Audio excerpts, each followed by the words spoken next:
YouTube, welcome to my YouTube channel, Anna Bella, and today I'm going to be reviewing The Book of the Dust, Belle Sauvage, but not the book written by Philip Pullman. Oh no, I'm going to be reviewing the play, which is currently being shown or being performed at the Bridge Theatre through the National Theatre. It all gets a bit complicated.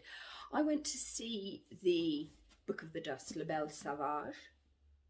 See this book here, which is the prequel to His Dark Materials, even though apparently we're not supposed to call it that, it's supposed to be its equal, but that is yet to be seen because this is another trilogy. Belle Sauvage is book 1, Secret Commonwealth is book 2, and book 3 is being written as we speak. The first book, Belle Sauvage, has been turned into a play which is being performed at the Bridge Theatre, which the National Theatre then beamed to my Odeon cinema, which is where I saw it on Thursday. It is an excellent play, absolutely excellent. It is rated 12. That's my personal rating for it. It does have woodcuts all the way through and excellent graphics like the book does.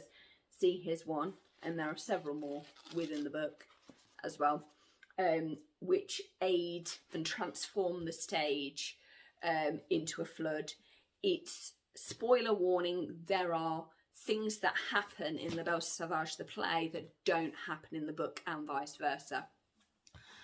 The story is a shocking one. It does have female violence and rape and intimidation and harassment as the main thing, and it's interesting that Alice in the American version is 16, whereas in the UK version she's 15, and Malcolm's age in one is 12 and in another he's 13, so they've had to age them up because of the content that's in here. It does deal with female sexual harassment because Alice gets bum gets grabbed by one of the farmers in the Trout pub.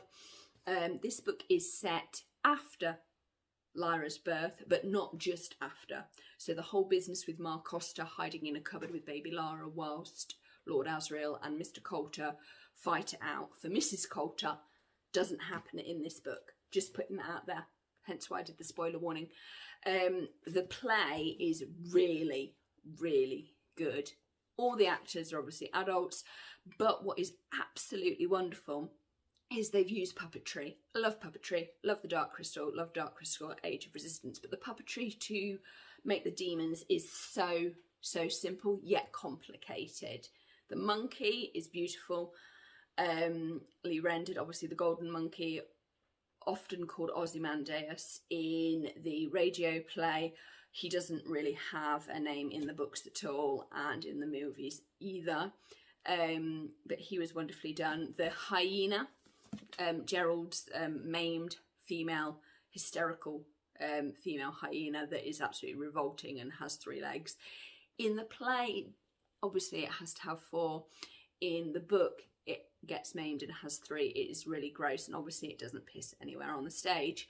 Yeah, hence the spoiler warning. Some of this is really grim. The use of set design was quite simple, but the costuming was excellent. The puppetry was wonderful. They were paper-based but had a mechanical frame and light. Loved it. And they even had a baby Pantalaimon as a little butterfly. So cute. So adorable. Absolutely adorable. And they even had a real live baby. Obviously not in all the scenes because it's a flood. But the effects were brilliant. They were simplistic yet large enough. You felt the scale of the piece. And sometimes it was a little bit rushed, particularly around the action. And it did feel like, oh, here we are at a bank. Oh, this group of people have found the children.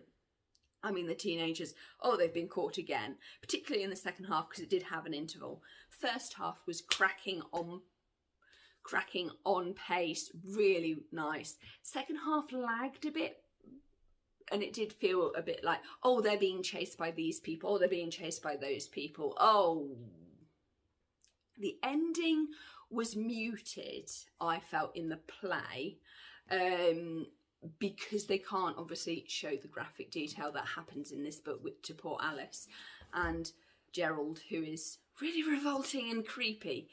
This review is actually going to be part of a trilogy. I'm doing Inventing Anna and I'm doing The Tinder Swindler, which are all about women and their role in society and harassment and various other things. This is the one where we look at sexual harassment and physical harassment because that's what's in the book.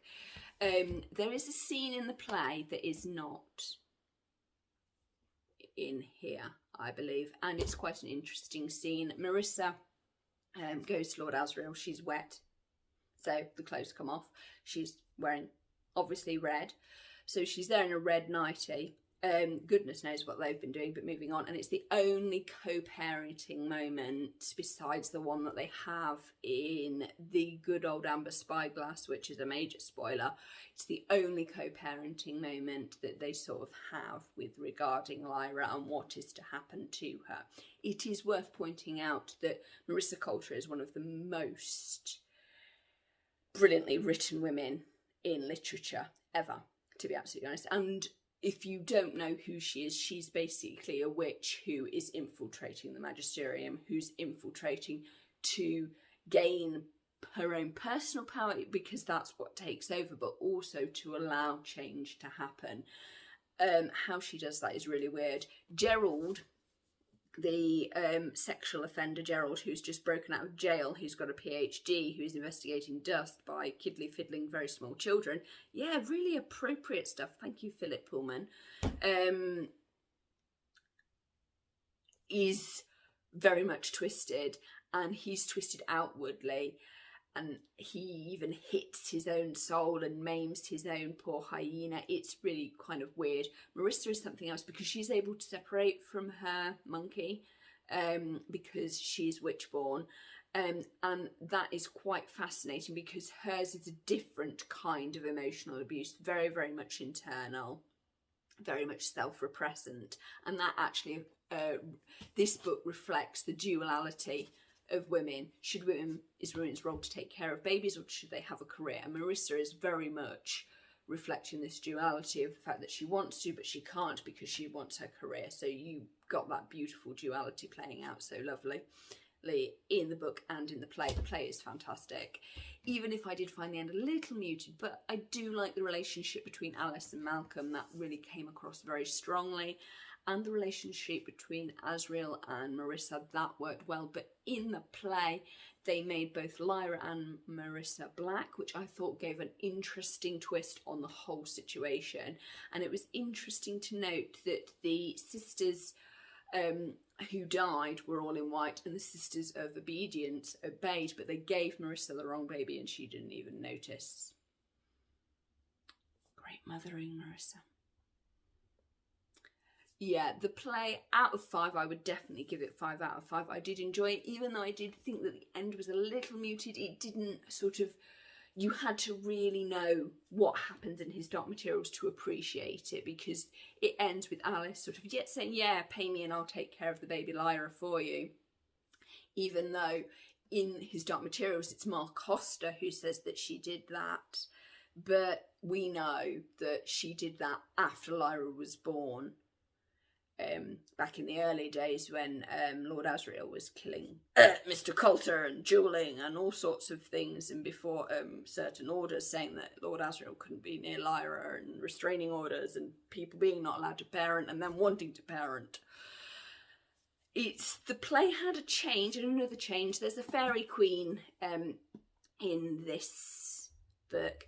In this one, she turns out to be a witch. She's not a fairy queen.